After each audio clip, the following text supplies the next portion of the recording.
Hi class! Okay, we are going to continue in our series on creation stories and how strange they are. This lecture is likely to be of similar length to the last one just because these stories are so strange. I want to kind of give you a lot of breadth of coverage. Anyway, but here's my sort of guiding principle through these stories. These are stories that center tales of consumption and destruction, what we can eat, and usually how gods destroy humans. Okay, so learning objectives for this lecture. Of course, we're going to do this pinpointing and analyzing cross-cultural themes and then noting their differences. I also want to introduce this particularly important poetic form that we will discuss in the future as well, the Greek convention of the invocation to the Muses. We'll also talk about like the thematic forms that many of these stories take. So here we'll be talking about creation myths that center consumption, that is eating.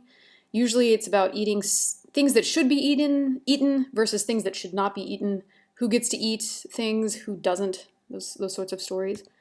And then a very related story is a story of destruction. Usually it's the destruction of humans by gods, but in rare cases it's destruction of gods by humans, potentially. Okay.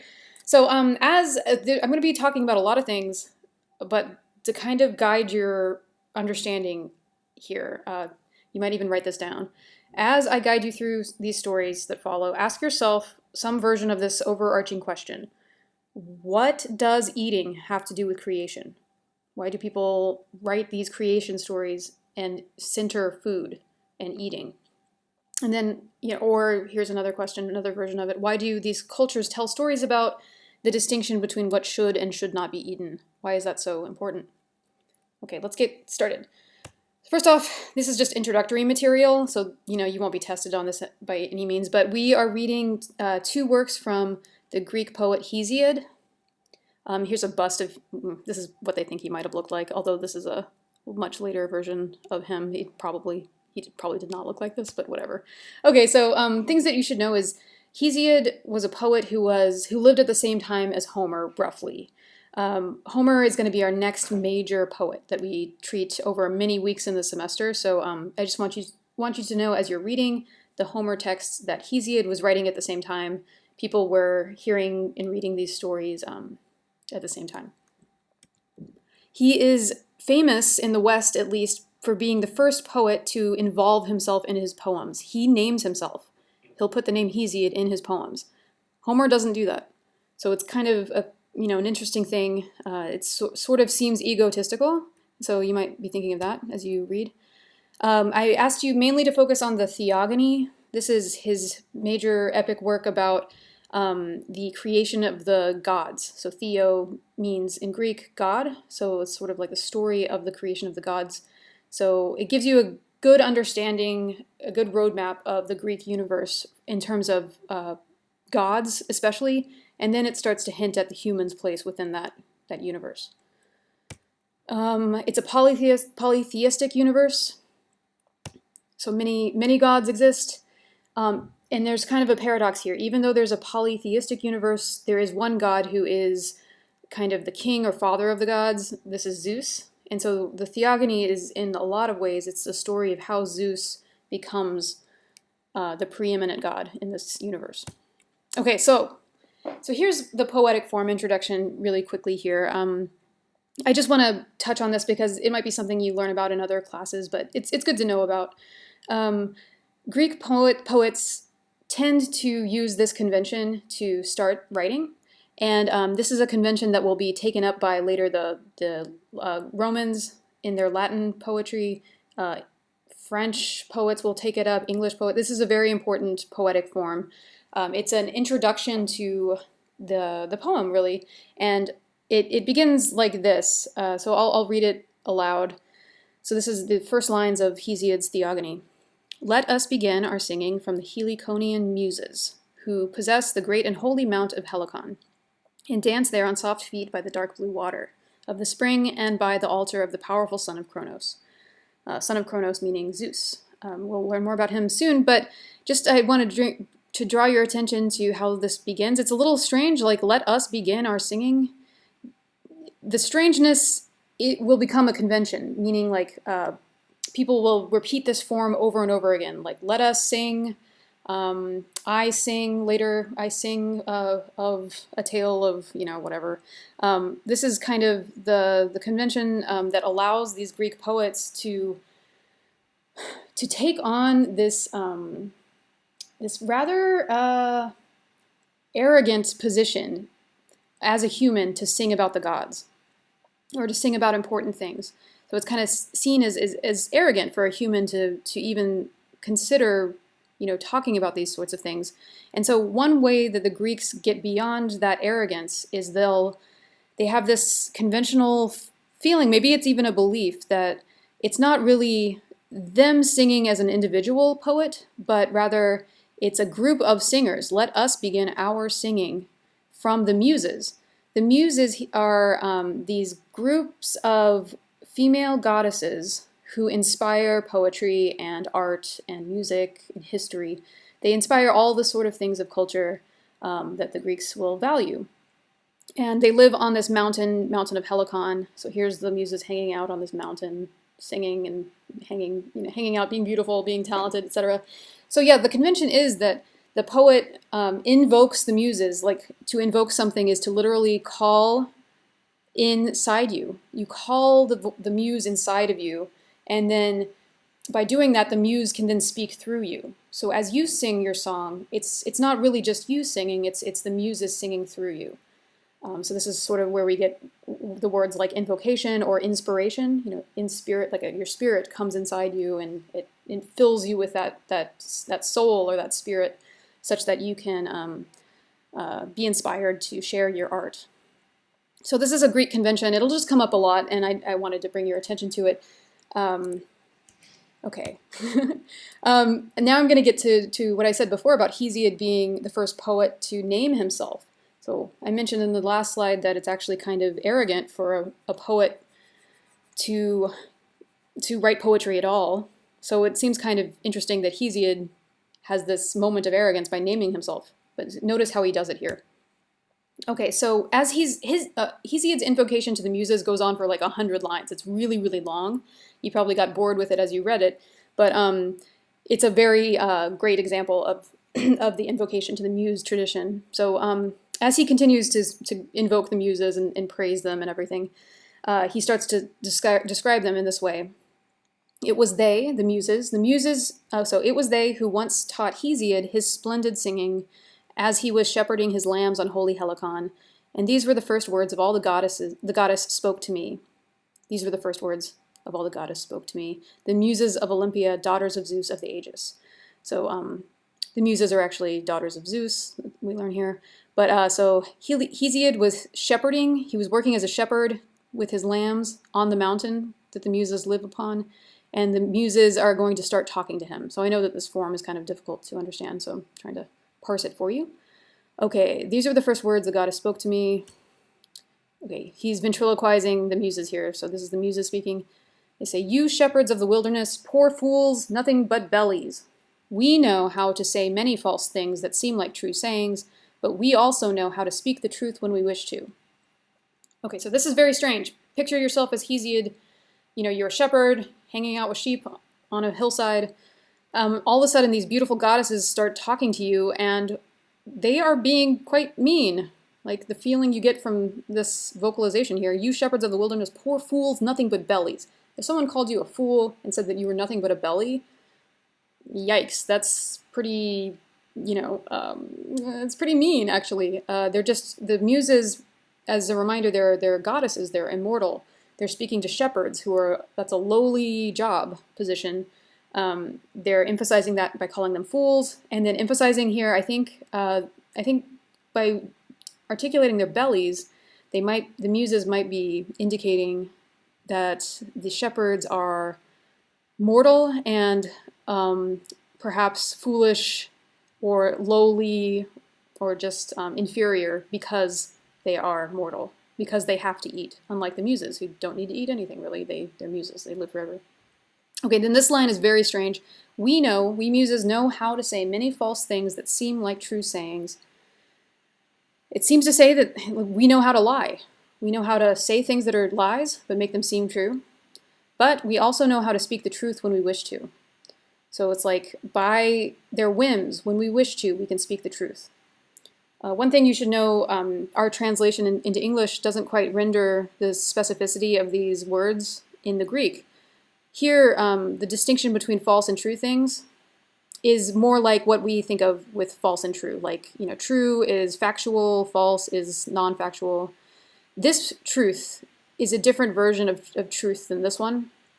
We know how to speak the truth when we wish to. What this would be more exactly, the more exact translation of this into English would be something like the unforgettable. So we know how to lie and make things seem true, but we also know how to speak about the unforgettable things when we wish to. And so this kind of tells you how powerful the Muses are relative to the mortals. They can lie to you and make it seem like they're not even lying.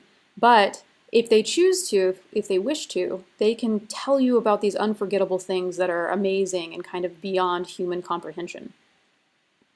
And so even though Hesiod is being kind of arrogant and naming himself in his poem, kind of like, a rapper like name drops themselves in their rap songs, he is also very much underlining the fact that he's kind of inferior to the gods, the Muses, and then later all the other gods that he's going to start talking about.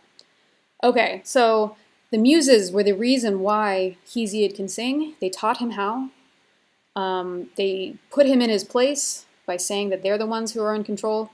And then here's what they did for him. They breathed a voice into me and power to sing the story of things of the future and things past. So here, this is the invocation. They breathed a voice into him. It's inspiration. The spirit comes inside you. This is a bit like how the god of Genesis breathes into Adam and makes him alive. So similar kind of thing, maybe. They told me to sing the race of the blessed gods everlasting, but always to put themselves at the beginning and end of my singing. So this is what the occasion of the poem is. This is why Hesiod is writing. He's writing because the Muses told him to. They told him to sing the race of the blessed gods everlasting. So to tell the story of how the gods became to be this race of beings. And they also told him, because they're kind of mean and egotistical, they told him to put themselves at the beginning and end of my singing. So this kind of becomes a trope or a convention in Greek poetry, to invoke the Muses at the beginning of a poem and to talk about them again at the end. And you'll note, if you read the whole poem, that the Muses, Hesiod starts talking about the Muses and he ends speaking about the Muses again at the end. Okay, so that's the invocation to the Muses. We'll see this again. Homer will do it, Virgil will do it, Ovid will do it. It's a very, very common convention in the West, that is. Okay, so now I'm going to kind of start talking about the actual creation stories in the Theogony. And to begin doing that, it's a complicated story, but to begin doing it, let's compare it to Genesis, the creation story there. So remember, I won't read this whole thing, but in the beginning, God created the heaven and the earth. This very factual statement, third-person statement where God created the heaven and earth. It's very unambiguous. He speaks light into existence, and then there was light. So it's amazing, monotheistic universe where there's one God, creator here in this tradition. Okay, let's look at Theogony. So this is a copy of the kind of like birth chart that our editor puts at the end of our edition of this poem. It begins to tell you how complicated everything gets. But so there are some similarities between Genesis as a creation story and the Theogony. The Genesis God, he differentiates earth from water. Here, he differentiates night from day. There's a bit of that going on here. Chaos is an original kind of God. It comes first in the story of creation, and it kind of gives birth or something to night, and then to the ether and the hemera. These are parts of the day. So the higher heavens and the sky, basically. And then Gaia. Gaia is another word for earth. She gives birth to Oronos, which is the sky, I'm not exactly sure what all these are. There's a ton of names. Don't get bogged down in all these names. They're all, if you really want to know, you can go into detail and study this for your whole life. But for our purposes, Gaia is an important goddess, and Oronos is important too. But something to note here is our editor uses this verb begot. This is a very old-timey English word that basically means something like sire, S-I-R-E, if you know that term, which is also an old-fashioned term. It's a word that means like to father. Like it's a very male word. Like a woman gives birth and a man begets offspring, for example. So like chaos begot chaos. If it's a she or he, whatever it is, it gives life to, it produces, probably sexually, the other gods. So while, this is where gender gets weird, but, Gaia seems to be female, so she can give birth to beings, but begot is kind of like a more ambiguous phrase about engendering a new generation. So we'll see this word in Genesis as well. It's a very old-fashioned kind of way of talking about fathering a child, as opposed to mothering one. Okay. All right, but yeah, a thing to note here is, sorry, in Genesis, the god creates through speaking. He's not really having sex with anyone that we know of. It's not specified, at least. The gods in the Greek universe are very sexual, so it's pretty explicitly a story and a universe that has a very strong connection to sex. And, to go back over here, this word here, eros, it's the root of the term for like erotic or erotics. In Hesiod's divine universe, he envisions the four original creative beings, chaos, the earth, Tartaros, which is darkness or the abyss, and eros, which is desire. It's eroticism. So eroticism is just as much a driving force in creation as the earth is, or that chaos is, or that darkness is. It's kind of interesting. Okay, so this is going to be a myth very much about sexuality. It very quickly leads to a succession crisis. So, as you probably know, if kings and queens have heirs, princes, princesses, there's potentially a problem with how power is transferred. So, like, to give you kind of a sense of that via this family tree, Gaia and Oronos, so the earth and the sky. So first the sky is the earth's sun, which is interesting. But then they start having sex, and they produce a whole bunch of babies. This is like the generation of the Titans. Their sons and daughters get to be called the Titans. They're this race of very powerful gods, and there's a lot of them, as you can see here. You don't need to know all of them, but there's some interesting ones. Kronos is probably the most important for you to keep in mind. Anyone else? Oh yeah, Kronos and Rhea, who will become husband and wife soon. But if you have a whole bunch of babies and everyone is immortal, that's going to lead to a crisis of who's going to inherit the throne. In fact, it doesn't really make sense to talk about inheritance when these beings are immortal. Where like kings and queens don't really have power issues because kings and queens eventually age and die, and their sons and daughters can grow up and then inherit the throne. That doesn't really happen if everyone is immortal, if all the beings are immortal. So Theogony is in a lot of ways this story of a crisis of succession, meaning like who will inherit the throne or take the throne, as it will become obvious will need to happen. Okay, so yeah, just as kind of giving an overview here. So Gaia and Oronos, they're a race of children, these powerful Titan gods. And then I'll say more about them here.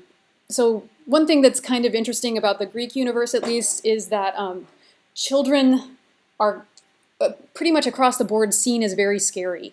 So this will become like a theme that it'll crop up in various Greek stories. Here's some examples in the Theogony. So this is describing Gaia here. After her children, she has these. Her youngest born was devious, devising Kronos, most terrible of her children, and he hated his strong father.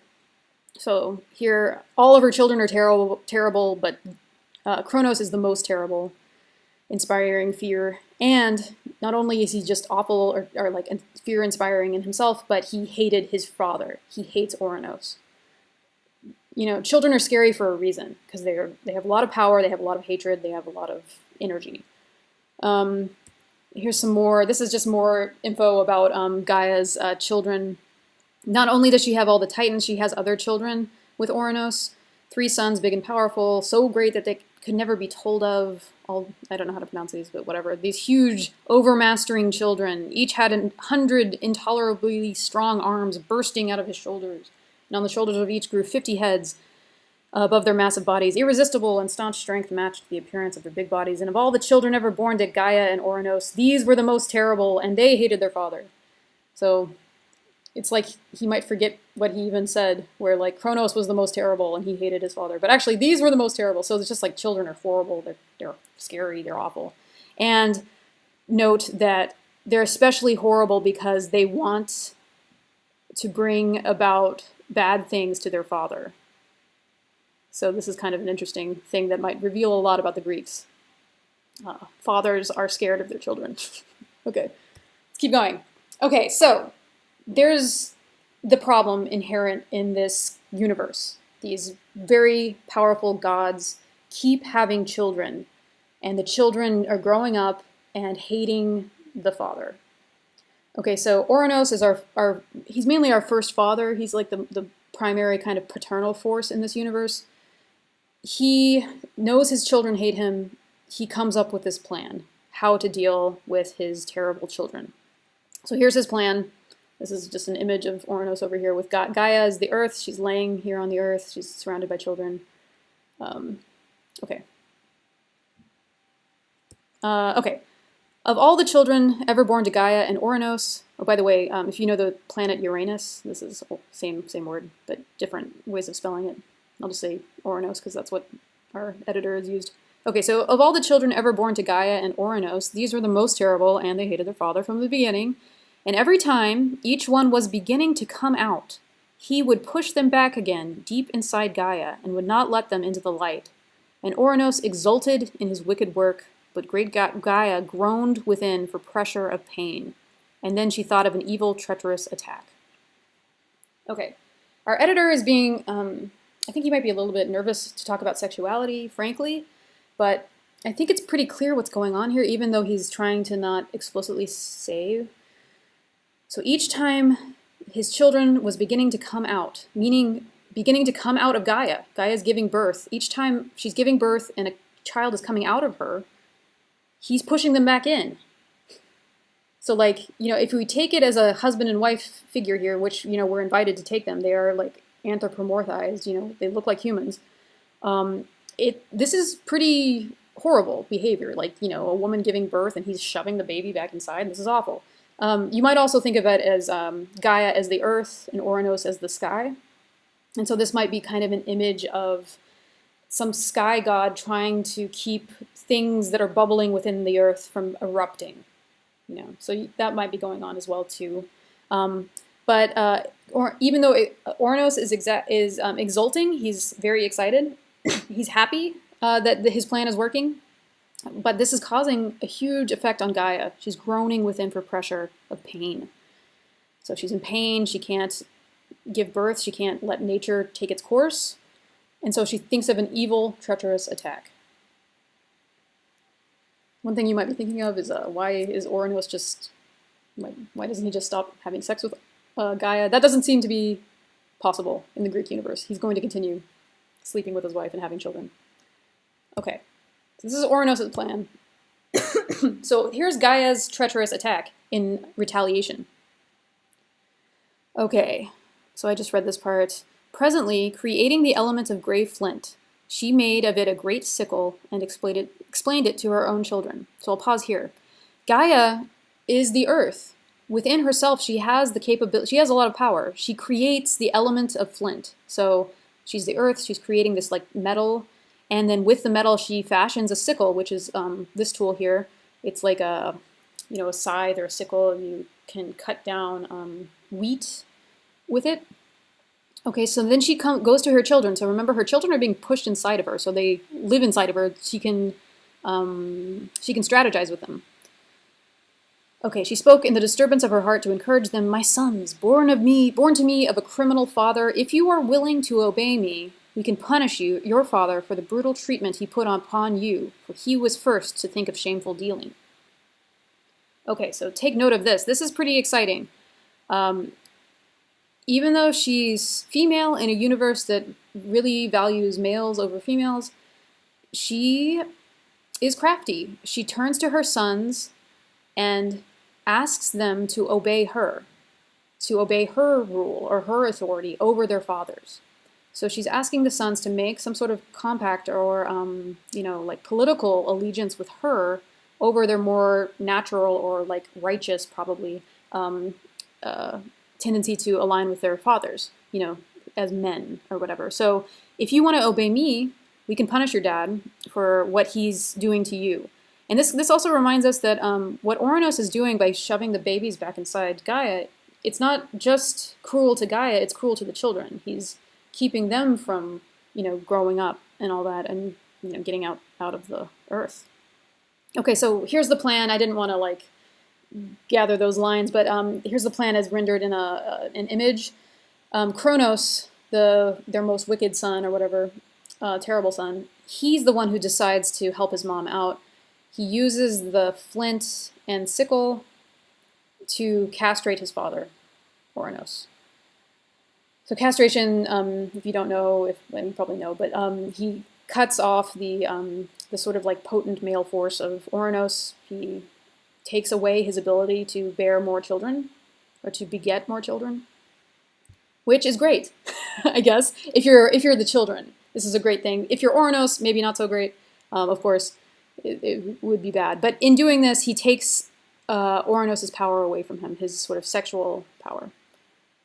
One thing that's really great about the Greek universe is even when things are being very destructive, they're also generative. They create things. So what's really interesting about the castration of Oronos is that it creates more goddesses and gods. So Gaia, yeah, from the blood of Oronos. So what he means here, he's being very discreet. He doesn't want to say from the blood from the castration, but the blood of his castrated members or whatever, his whatever it is, I guess it's his balls, or perhaps it's his penis, I don't know. Anyway, he's castrated. But from the blood, these beings are created out of the blood. The Furies, we'll discover them a little bit later in the semester. Towards the end of the semester, we'll have a tale about the Furies. Giants come out of it, nymphs of the ash tree. And then a very famous goddess in the Greek universe comes from the actual castrated member of Oronos, and that's Aphrodite. Her name is from sea foam. So when the castrated, phallus is dumped into the sea, it produces the sea foam, and then from that comes Aphrodite. So she's an interesting goddess. She doesn't really have a mother. She only really has a father, and her father is a phallus, basically the phallus of Oronos. But yeah, so just to remind you, Aphrodite is also Venus. Here, The Birth of Venus. It's a very famous painting by Botticelli. Okay, so yeah, definitely tells you how much erotics are generative in this universe. Okay, okay, so it seems like Kronos has done it. He's cracked the code. He's figured out how to get his dad off his back, I guess. He's overpowered his father through this castration. However, Kronos is going to want to do some of the same things his father was doing. He's going to want to beget children, and he's going to be afraid of those children too. So this problem persists into the second generation. So here's another sort of snapshot of the generations. Kronos, he gets married to Rhea, his sister, and then they have this generation of gods. These are the Olympians. These are the main gods in the Greek universe. If you've read mythologies, you probably have read about them. They live on Mount Olympus. they're sort of like the ruling class of the gods.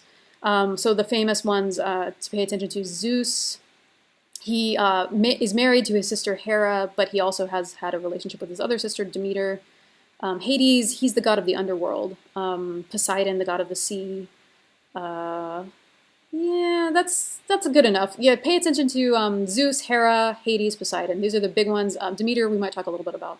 Persephone a little too, but that's towards the end of the semester. Okay, so now we have this problem persisting into the next generation. What is Kronos going to do to keep his children from overpowering him? Okay, Rhea, so this is Kronos' sister. These are Titans, the generation of the Titans. Rhea, submissive in love to Kronos, bore glorious children. But as each of these children came from the womb of its mother to her knees, great Kronos swallowed it down, with the intention that no other of the proud children of the line of Oronos should ever hold the king's position among the immortals.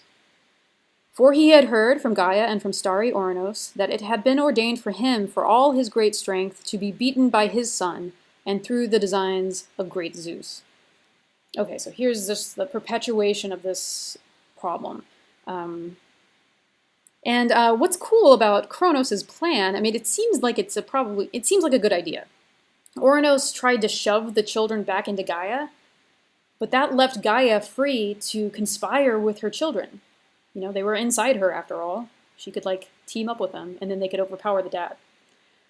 Kronos is like, okay, I can't let Rhea control her children. So what can I do? Instead of shoving the children back into his wife, he swallows them. So he's like hanging out at her knees as she's giving birth, and he eats her babies, basically, to put it crassly. So you might have seen some images. There's some really amazing images created of Kronos eating his babies. So Kronos is the term for time. So Gaia and Oronos, the earth and the sky, one of their babies is Kronos time. And time is Kronos is also the name for, I think it's Saturn. Saturn and Kronos are synonymous. Anyway, so yeah, so time eats his children, apparently. Okay, so Kronos' plan to deal with his children. So here's what he's doing. He's eating the babies. He kept watch, did not sleep, but waited for his children and swallowed them, and Rhea's sorrow was beyond forgetting. So the very same problem persists. You know, him trying to overmaster his children to prevent them from overmastering him leads to a marriage issue. Like, he puts Rhea in a position where her sorrow is beyond forgetting. And of course that makes sense. A woman whose babies are being eaten by their father is not pleasant, you know. So Rhea is very upset by Kronos' behavior. Okay, so what happens? Rhea comes up with a plan. So just like her mother before her, she strategizes. She figures out a plan to outsmart her husband. This is a common thing among the Greeks. There's a lot of marital turmoil. Seems like there's like always a battle against of the sexes, sort of thing. So here's what Rhea does. This is just an image depicting it. She comes up with the idea with the help of her parents, with the help of Oronos and Gaia. They're like, okay, when you have baby Zeus, take him away, wrap him up, and give them to Gaia, again, the earth. She will keep him in a cave, keep him safe, let him grow up. Meanwhile, when your husband, Kronos, wants to eat your baby, because that's what he does, instead, give him a stone that you wrap up like a baby. It will fool him, he'll eat the stone, he'll think that he has swallowed Zeus, but, you know, we've outsmarted him. And Zeus will eventually grow up, become powerful, and then overpower his father.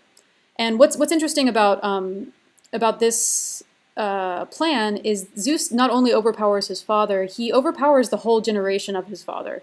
The rise of Zeus is also, it's like synonymous basically with the fall of the Titans. So the Titans were the generation of gods of Zeus's parents, Rhea, Kronos, their brothers and sisters.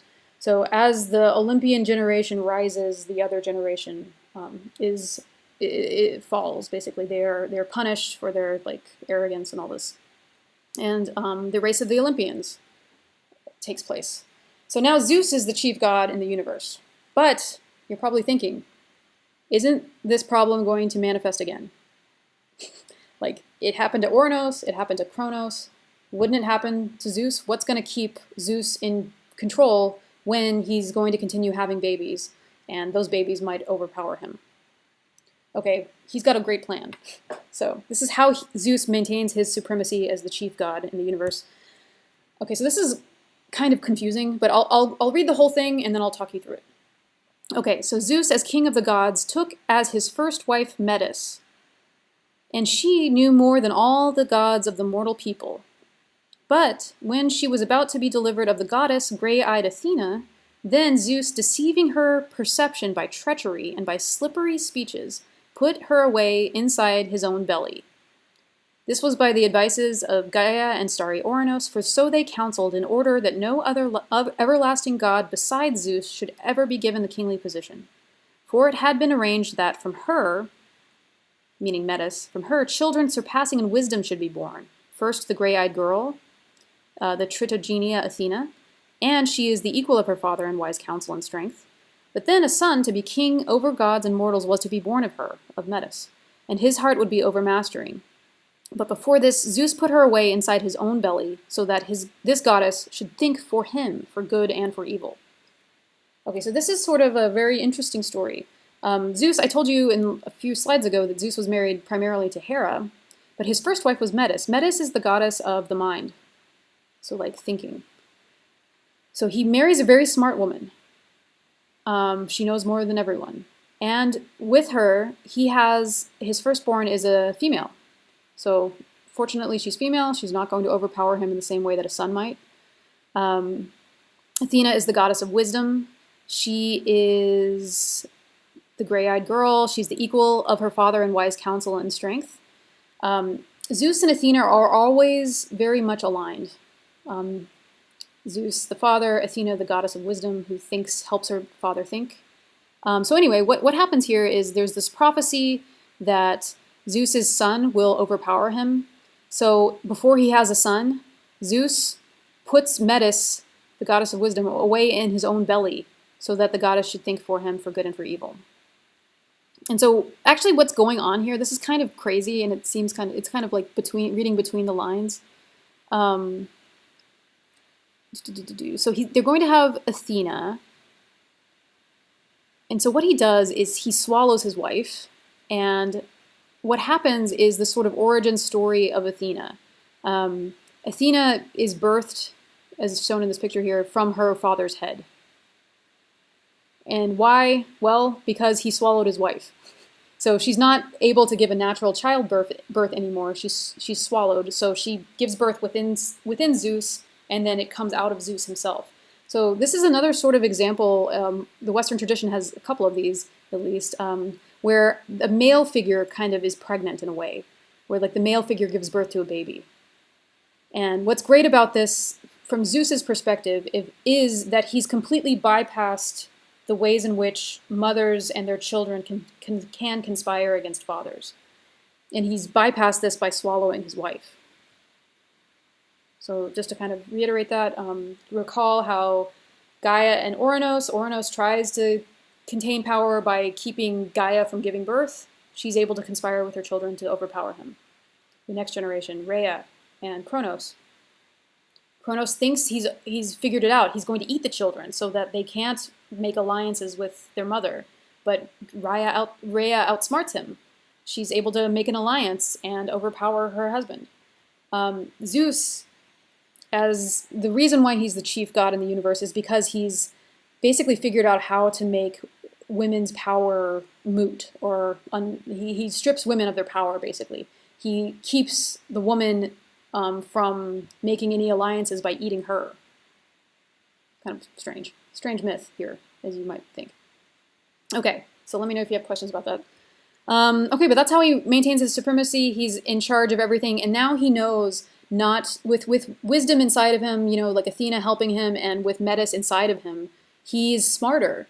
He's kind of appropriated the power of these females, and Zeus, from this point on, he doesn't have children. He doesn't have male children who will threaten his rule. He'll have sex with mortal women, and he'll have powerful sons, but they won't be immortal. He might have there's some exceptions to that, but he never has a kid who will overpower him through his strategies and thinking. So that's really how he's able to maintain power. Okay, so here it is. Oh, sorry. These are the lines where Athena pops out of his head. From his head by himself, he produced Athena of the gray eyes, great goddess, weariless, waker of battle noise, leader of armies, a goddess queen who delights in war cries, onslaughts, and battles.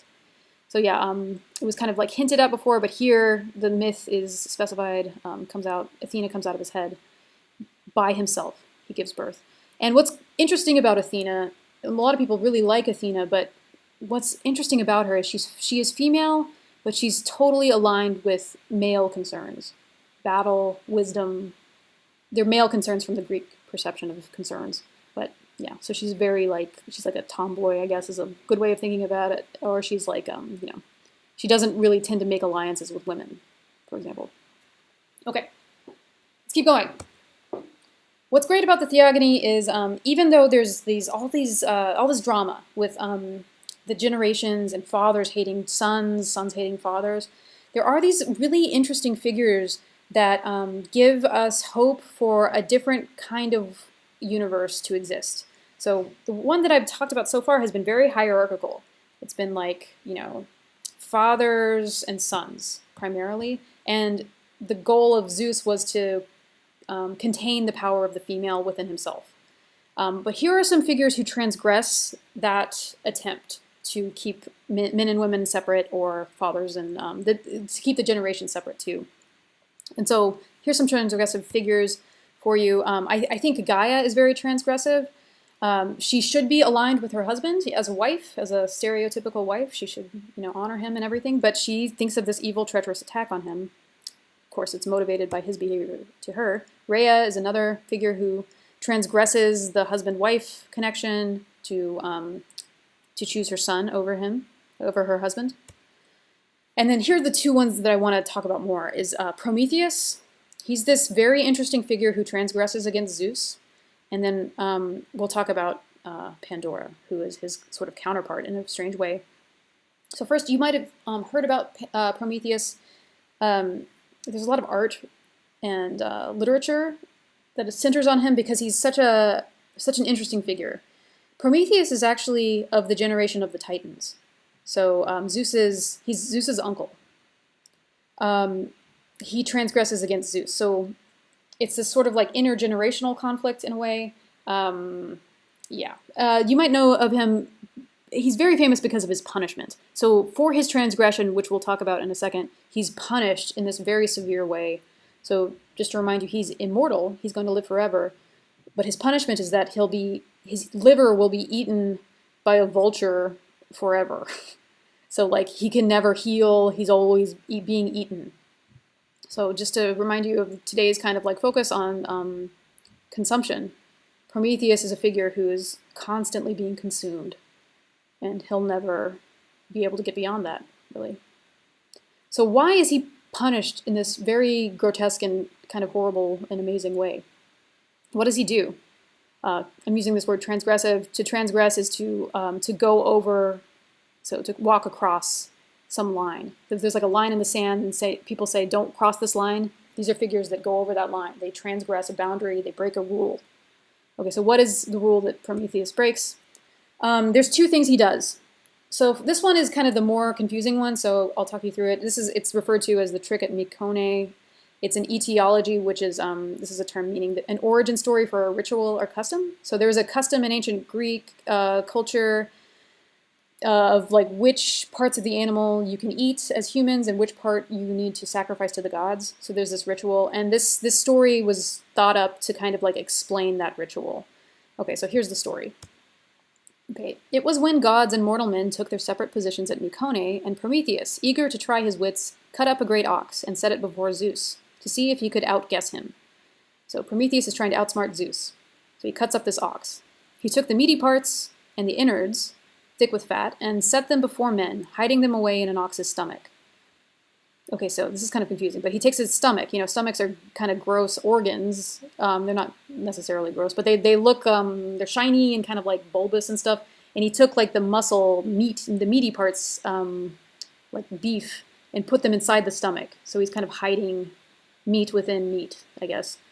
But the white bones of the ox he arranged with careful deception inside a concealing fold of white fat and set it before Zeus. So he's making things look kind of weird. He's putting like the muscles of the animal inside the stomach, and he's taking the bones of the ox, the things that are kind of inedible, he can't really eat bones, he puts them within fat. So things that look edible, like with fat, he disguises the bones as edible, and he disguises the meaty parts as inedible. A lot of people will eat stomachs, I think. Actually, I don't think you can eat a stomach because it's so acidic, right? Anyway, whatever. This is a very weird story, and I'm not sure if I, it's fine. Okay, so, yeah. Okay, so he's disguising the edible bits in an inedible thing, and he's disguising the inedible bits in an edible thing. So he's trying to trick Zeus and see if he'll see through this trick. Okay, but Zeus is very smart, of course. Zeus, who knows imperishable counsels, saw it, the trick, did not escape him. He imagined evils for mortal men in his mind, and he meant to fulfill them. In both his hands he took up the portion of the white fat. Anger rose up about his heart, and the spite mounted in his spirit when he saw the white bones of the ox in deceptive arrangement. Okay, so Zeus sees through the trick. He gets really pissed off. And then this is what he decides to do. Ever since that time, the races of mortal men on earth have burned the white bones to the immortals on the smoky altars. So this is the ritual and tradition. Humans burn bones of animals in tribute to gods. So this seems rather simple, but the story is like you probably should give the better quality meat to the gods to show your respect. But because of this story, the humans they have this custom where they burn the bones for the gods, and then they can eat the better meat for themselves. So I hope that makes sense. Don't stress about this if you don't really understand it. It's very weird. But I include it because it's such a story about like what is okay to eat and what is not okay to eat, and what humans should eat versus what gods should eat, that kind of thing. So this is one of those sort of stories. So this is one of the reasons why Prometheus is punished. But the main one to remember and to focus on is this story. Why is he punished? Here's a hint: fire. The story of fire. Because the devious-minded Prometheus had cheated him. So because Prometheus cheated Zeus, therefore Zeus thought up dismal sorrows for mankind. He hid fire, but Prometheus, the powerful son of Iapetos, stole it again from Zeus of the councils, gave it to mortals. In anger, the cloud-gatherer, that's Zeus, spoke to him, Prometheus, "Son of Iapetos, deviser of crafts beyond all others, you are happy that you stole the fire and outwitted my thinking, but it will be a great sorrow to you and to the men who come after. As the price of fire, I will give them an evil, and all men shall fondle this, their evil, close to their hearts and take delight in it." So this is a very strange story, very cryptic, but apparently Prometheus cheats Zeus by giving fire to humans. It's very interesting. Like, why does Zeus want to withhold fire from humans? Seems kind of crazy. I might ask you that in a reflection question. Why do that? Humans can use it. The immortals don't need it. Like, why be stingy? Another question here is, why is Prometheus aligning himself with the humans and not with the gods? This is a strange move. Usually gods kind of take care of their own people. Gods take care of gods and all that. But Prometheus, he's transgressing Zeus, cheating him, and aligning himself with humans, giving them this tool, fire, that will help them and make Zeus mad. And then the punishment is quite odd as well. So not only is this the reason for Prometheus's punishment, being eaten by a vulture forever, but this is also the source for the punishment of men. So it'll be a great sorrow to you and to the men who come after. For the price of fire, I will give them an evil, and all men shall fondle this, their evil, close to their hearts and take delight in it. So because men were given fire, they will be punished with an evil that they'll hold close to their hearts and fondle and take delight in it. So before we even learn what the evil is. I think this is from Works and Days. We learn that there's very strong hints that this evil thing is sexual. Fondle is a word that typically is only used in sort of sexual contexts, like touching sexually is what fondle means. Holding something close to your heart and taking delight in it, even though it's evil. This is kind of hinting towards this. So here it is described in the Theogony. So this is another depiction of Prometheus. Here he's giving fire to humans, and in fact, actually, this might be Zeus. Prometheus brings fire. No, this must be Prometheus. It's probably Prometheus when he gives the fire versus Prometheus when he's punished. And so this is sort of like depiction of that. Okay, so for the price of fire, he, Zeus, made an evil thing for mankind. For the renowned smith of the strong arms, he took earth and molded it through Zeus's plans into the likeness of a modest young girl. And the goddess gray-eyed Athena dressed her and decked her in silverish clothing, and over her head she held with her hands an intricately wrought veil in place, a wonder to look at. So this is the punishment for men. Zeus decides to create something that is in the likeness of a modest young girl, but it's a creation of the gods. So the renowned smith, there's a god, Hephaestus. He is the smith god. He creates things. So he's molding out of the earth this being that seems like a modest young girl. Athena dresses her and makes her beautiful, gives her silver clothing, and puts her this lovely veil. Everyone wonders looking at her. But then, to replace the good, he had made this beautiful evil thing. He led her out where the rest of the gods and mortals were in the pride and glory that the gray-eyed daughter of a great father had given. Wonder seized both immortals and mortals as they gazed on this sheer deception, more than mortals can deal with. For from her originates the breed of female women.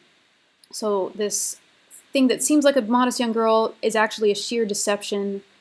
Mortals can't deal with it.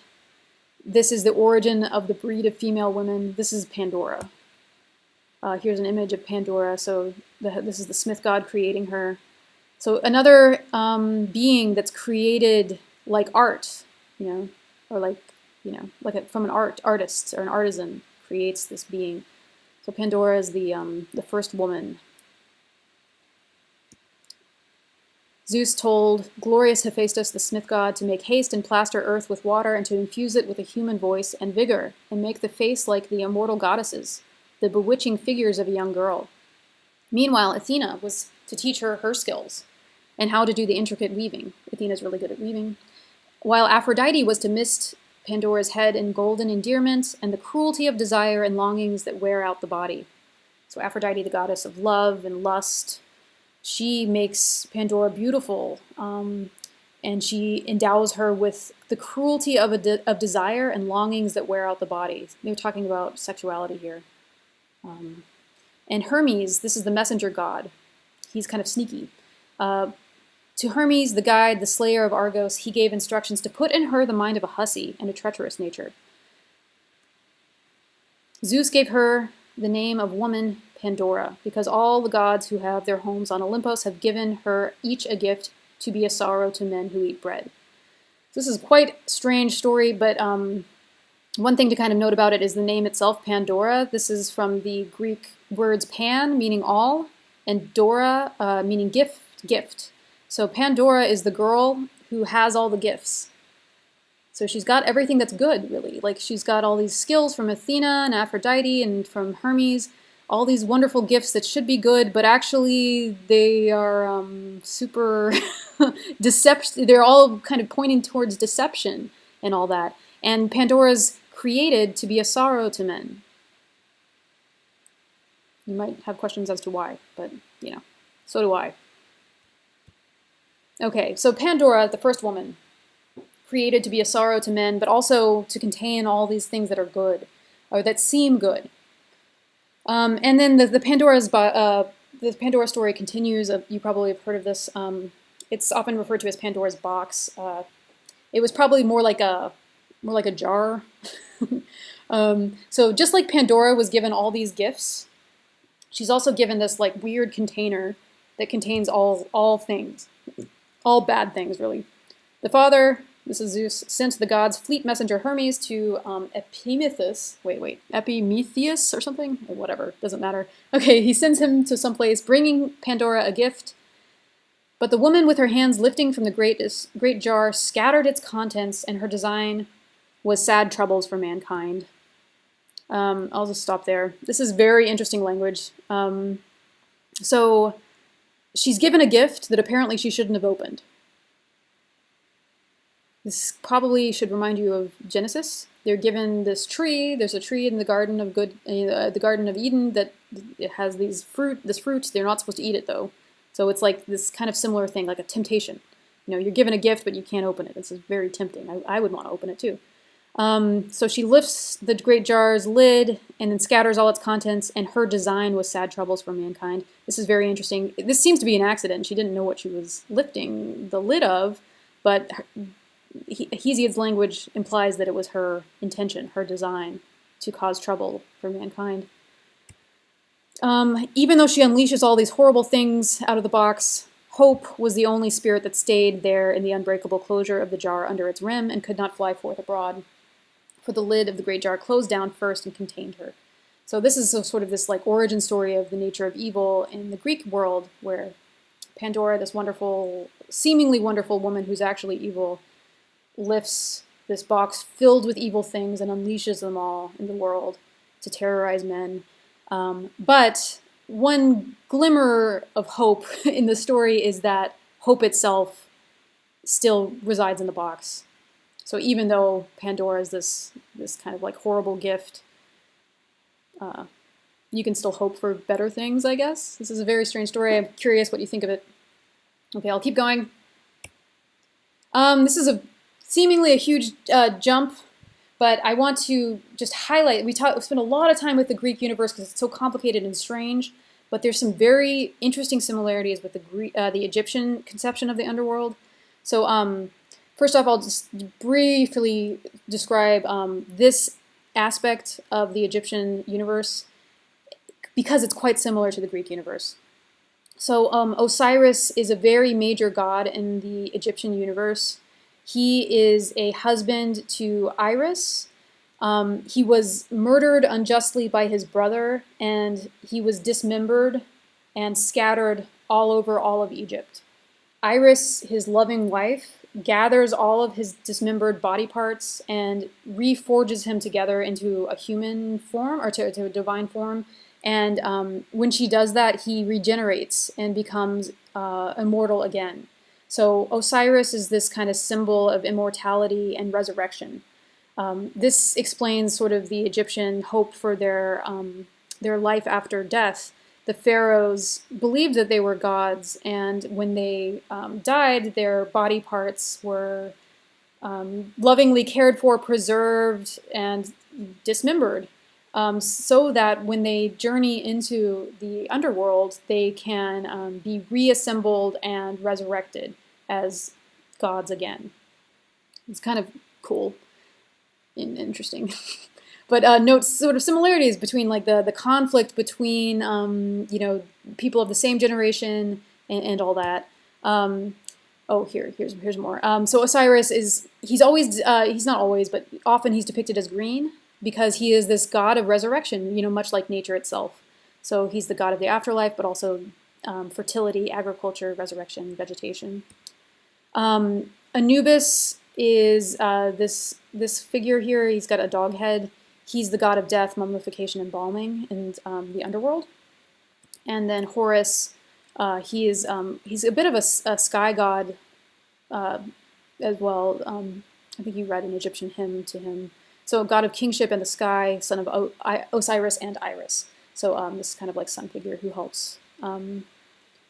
What they do is that when you die, you go into the underworld, and Anubis and Osiris and Horus, they put your soul on this weight and see if you measure up, and if you are good enough or whatever, you can be turned over to Osiris, who will help you resurrect. It's pretty cool. Okay, so I brought that up just to kind of talk about the Cannibal Hymns, because these are it's another ancient story where like eating is really important. So things to note about it. the Cannibal Hymns were inscribed in the burial chamber of this particular pharaoh named Unas. So he's the last ruler of the particular dynasty. But so the Cannibal Hymns were a poem written on the walls of this guy's funeral edifice, the pyramid of him. So once they were translated, scholars realized that it's a poem, but it's also sort of a spell. Like, it's got a certain kind of religious power to it. And the spell was intended to be read by the Ba of Unas. So Unas is the pharaoh again. What a Ba is someone's personality. And it's the part of you, this is very simplified, but it's the part of you that will transcend after death. And so it can speak, it can read this poem. And here's images of what the Ba was thought to look like. It's kind of like this weird little bird thing. And those are the hieroglyphs for Ba. Here's an image of the pyramid of the pharaoh Unas. Okay, so it's a poem. The Cannibal Hymns are a poem that the personality, spirit of the dead pharaoh was to read in order to get him to go into the underworld and transcend. Okay. And so, like, as you were reading them, it's very interesting. Like, I don't have any of the lines here, but it's very much about, like, cannibalizing the god. So the pharaoh's Ba will cannibalize the god figures. And this is very unique. You know, usually you would think that a mortal would not be so arrogant as to say that they would eat gods, but actually the pharaohs themselves conceived of themselves as gods. So it's all very, like, kind of the same logic there.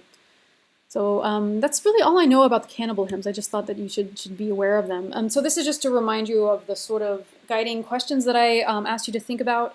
What does eating have to do with creation? Why do these creation stories talk about eating so much? Like, what is it? Why do they make this distinction between what should and shouldn't be eaten? And then here's the various kind of images of consumption. So calling the shepherds bellies, nothing but bellies, nothing but beings that consume. Meanwhile, there are all these tales of consumption of the gods eating their own children. You know, in Theogony, the Kronos eats his children, Zeus eats his wife. Pretty interesting. Prometheus, one of his transgressions has to do with eating, like what you can eat as humans and what the gods should eat in tribute. The Cannibal Hymns are all about, like, sort of eating and stuff. And then just to remind you, you know, this is not something we made a big deal about with the Adam and Eve story, but that's the origin of sin. It has to do with consumption of a food item that they shouldn't have eaten. What is this? What's going on? Why focus so much on consumption in these stories? What does it have to do with creation? So here's some things that I was thinking about. You know, I'll ask you a follow-up question to reflect upon. But so what are these stories about? Why are they told? I think in some ways it's about power and who gets to wield it. So, like, who gets to consume and who is to be consumed, you know? So, like, you know, or maybe it's about the unjust use of power. You know, I think we can say pretty with certainty that Oronos and Kronos' behavior is punished. You know, it was an unjust use of power, and so they are punished for it. Anyway, it might also be about, consumption might also be about distinguishing between what is human and what is divine. Like, what things are for humans, what things are for gods. You know, the God of Genesis says you can eat anything here in Eden except for the fruit of that tree. That tree is not for you. It's for, you know, it's for people who are like me, the divine. Yeah. More reasons you might reflect on a little bit. But anyway. And I know this is getting quite long, but I want to kind of make these couple more moves just because there are so many resonances in these creation stories with other stories. So very connected to the idea of consumption is this idea of destruction, for these very same reasons. Power and who gets to wield it and who gets to be overpowered. Distinguishing between God and human. That's also part of these stories about destruction in these ancient tales. So as I guide you through these stories, ask yourself a version of this overarching question. What does destruction have to do with creation? Why do humans like to tell stories about the end of humanity? Why do humans construct stories about gods? So this is going to be like probably the hardest question. Like, why do they tell these stories? I mean, this is also about, like, you know, if you do believe, you know, if you do practice these religions, this question might not make sense to you. It's not really about constructing stories about gods. It's about telling the truth of, you know, the origin of humanity. But for our purposes in this class about culture and what human choices reveal about values of cultures, we sort of think in these terms, that these stories were constructed by people, and those stories tell us something about those people. And so, like, why are these people creating so many stories about gods that wants to kill them, or not? Okay, so just to kind of, I'm going to go really quickly through these because I don't think, you know, we've done so much that's more complicated. These stories make a little bit more sense. There are these flood stories that are all about destruction. Usually, it's the gods destroying the humans. So there's this famous story of Noah in Genesis, so Genesis 5 through 9. It's a very repetitive story. Probably as you read it, you were like, why is he repeating himself so much? It might be evidence of an oral tradition, so different versions of the story or something. But here's the story. God saw that men were very wicked, evil continually. So it repented the Lord that he had made men of the earth, and it grieved him at his heart. So he regrets making humans. So the Lord said, I will destroy man, whom I have created from the face of the earth, both man and beast, and the creeping thing, and the fowls of the air. For it repenteth me that I have made them. He's like, it's like he's made a mistake, and he's gonna, like, erase them. And behold, even I, do bring a flood of waters upon the earth to destroy all flesh, wherein is the breath of life from under heaven, and everything that is in earth shall die. So this is kind of an interesting move, very cruel move, and, you know, to my mind, I've been, you know, why does he kill everybody? Of course, he decides to save Noah and his family, and also two of every every creature. After the flood, so after he has this moment where he, like, kills every living thing, he does this really nice thing, apparently. Okay, and I will establish my covenant with you, this is with Noah. Neither shall all flesh be cut off from any more by the waters of a flood, neither shall there any more be a flood to destroy the earth. And God said, this is the token of the covenants which I make between me and you and every living creature that is with you for perpetual generations. I do set my bow in the cloud, and it shall be for a token of a covenant between me and the earth. So after he destroys, you know, all of the humans except for Noah and his family, he makes a covenant or a promise with Noah that he won't do this again. He won't use a flood to destroy the earth. Okay, nice. You know, I'm not sure what to say about this. Maybe I'll ask you some questions. This God seems very fickle to me. He creates humans, realizes he doesn't really like them, so he kills them all. It seems rather interesting, except for Noah. There's a very similar story in Works and Days, the Ages of Man myth. Again, I'll go over this really quickly, but the Ages of Man, there's like 5 ages of man in the Greek conception of the universe, and it's similar in a lot of ways to the sort of Genesis story, where, like, you know, we started off really good, but then we started to get worse and worse and worse. Okay, so in the Ages of Man myth, there was started the Golden Age. In the beginning, the immortals created a golden generation of mortal people. These lived in Kronos' time, so the time of the Titans, when he was the king in heaven. They lived as if they were gods, their hearts free from all sorrow, by themselves, and without hard work or pain. No miserable old age came their way. Their hands, their feet did not alter. This sort of, in my mind, reminds me a little bit of Eden. You know, there's no hard work, no pain. There is sort of the implication in the Eden story that maybe Adam and Eve, if they hadn't sinned, might have lived longer. You know, they sin, and that brings about death. So this kind of age of immortal people, a golden generation of mortal people who seem kind of immortal, like they don't seem to age. It's very weird, potentially contradictory. So they're not really gods, but they're not really beholden to altering from age either. It's very weird. Anyway, here's a depiction of the Golden Age. It looks great. Hanging out with your animal friends who all get along. The next age, things start to get a little bit worse, right? There's people hurting each other and being indolent. Okay, so the next age is the Silver Age. So after this, there's a second generation of silver, far worse than the other. These were not able to keep away from reckless crime against each other, crimes, nor would they worship the gods, nor do sacrifice on the sacred altars of the blessed ones, which is the right thing among the customs of men. And therefore Zeus, son of Cronos, in anger engulfs them. For they paid no due honors to the blessed gods who live on Olympus. So, and other similarities probably here that you might mark. These beings don't sacrifice enough. This might remind you of sort of like the Noah story, like why the Genesis God wants to kill all the people. They're not paying him due tribute.